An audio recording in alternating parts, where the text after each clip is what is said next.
Dans la ville de Volgograd, autrefois appelée Stalingrad, se trouve un mémorial de plus de 6 mètres de haut, élevé à la mémoire des 500 000 soldats et civils soviétiques tombés en 1942 pendant la défense de la ville. Stalingrad fut le théâtre de l'une des batailles les plus titanesques de la Seconde Guerre mondiale. Soldats allemands et soviétiques y livrèrent d'interminables combats au corps à corps dans les ruines de la ville.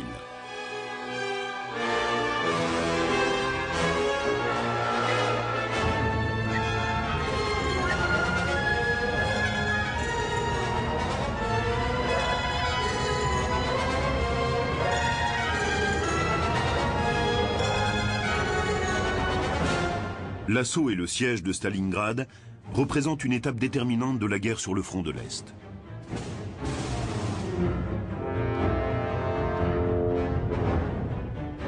Ce conflit sanglant va opposer deux chefs d'armée très différents, le général allemand Friedrich Paulus et le général soviétique Vassili Tchoukov.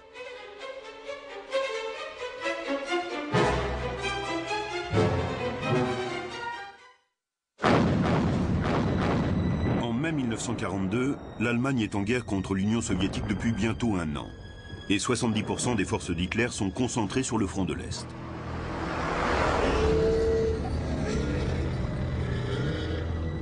Des deux côtés, les pertes sont considérables. Le seul camp allemand compte plus d'1 million de soldats morts, blessés ou disparus.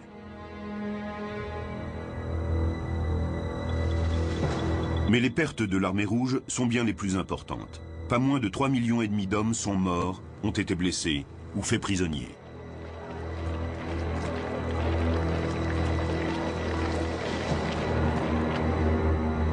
Les civils soviétiques ont également souffert des atrocités et des représailles commises par des unités spéciales dans le sillage des troupes allemandes.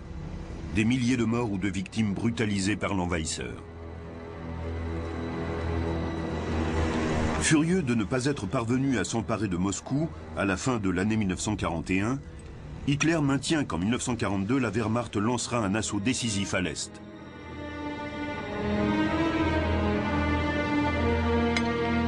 Il est obsédé par la volonté de détruire Staline et le régime communiste.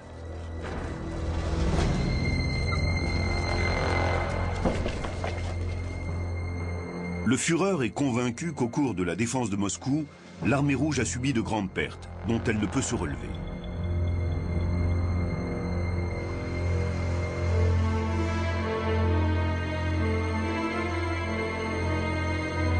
Il concentre ses efforts sur le sud du pays. Le plan de campagne, dont le nom de code est Plan Bleu, vise une région industrielle riche entre le bassin du Donetsk et la Volga. Puis le Caucase, riche lui en gisements pétrolifères. Le feldmaréchal Fedor von Bock, commandant le groupe d'armée sud, est chargé de superviser l'ensemble de l'opération. Le Heeresgruppe Sud, qui comprend 900 000 hommes répartis en 97 divisions, est scindé en deux groupes d'armées subsidiaires, A et B. Le groupe d'armée B, qui inclut la 6e armée du général Paulus, doit avancer à l'est vers Stalingrad et la Volga, afin de protéger le flanc de la poussée principale menée par le groupe d'armée A vers les puits de pétrole du Caucase.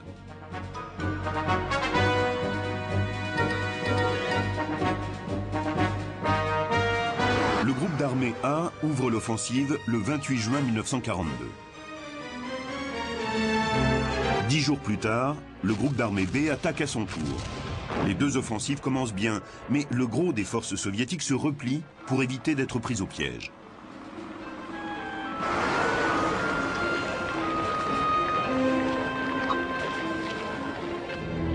Le haut commandement soviétique est convaincu que l'attaque allemande dans le sud n'est qu'une diversion pour masquer l'offensive principale sur Moscou. À la mi-juillet 1942, Hitler, impatient, croit à tort que les troupes soviétiques sont restées en grand nombre à l'ouest de la rivière Don. Il stoppe donc la 6e armée de Paulus, fer de lance de la progression vers la Volga, et transfère le gros de ses forces blindées vers le groupe d'armée A. Il limoge alors von Bock, auquel il reproche une trop grande prudence, le remplace par von Weich et prend personnellement, depuis son quartier général de la Tanière du Loup à Rastenburg, le commandement suprême des opérations. Et au bout de quelques jours, il ordonne à la 6e armée de reprendre sa progression avec un objectif précis, s'emparer de la ville de Stalingrad. Le 4e Panzergruppe est envoyé en renfort depuis le sud, ralentissant de ce fait l'avance du groupe d'armée A dans le Caucase. Paulus poursuit sa progression, et le 23 août, ses premières unités appartenant au 14e Panzerkorps atteignent la Volga, dans les faubourgs nord de Stalingrad. La ville subit d'intenses bombardements.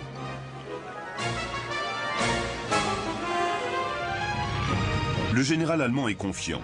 La ville tombera bientôt entre ses mains. C'est sans compter sur son nouvel adversaire.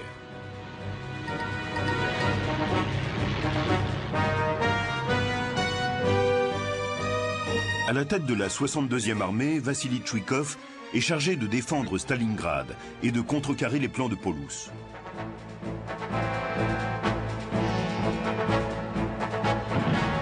Tandis que les Allemands se rapprochent de la ville, les deux chefs devront, pour décider du sort de Stalingrad, faire appel à leurs expériences militaires respectives.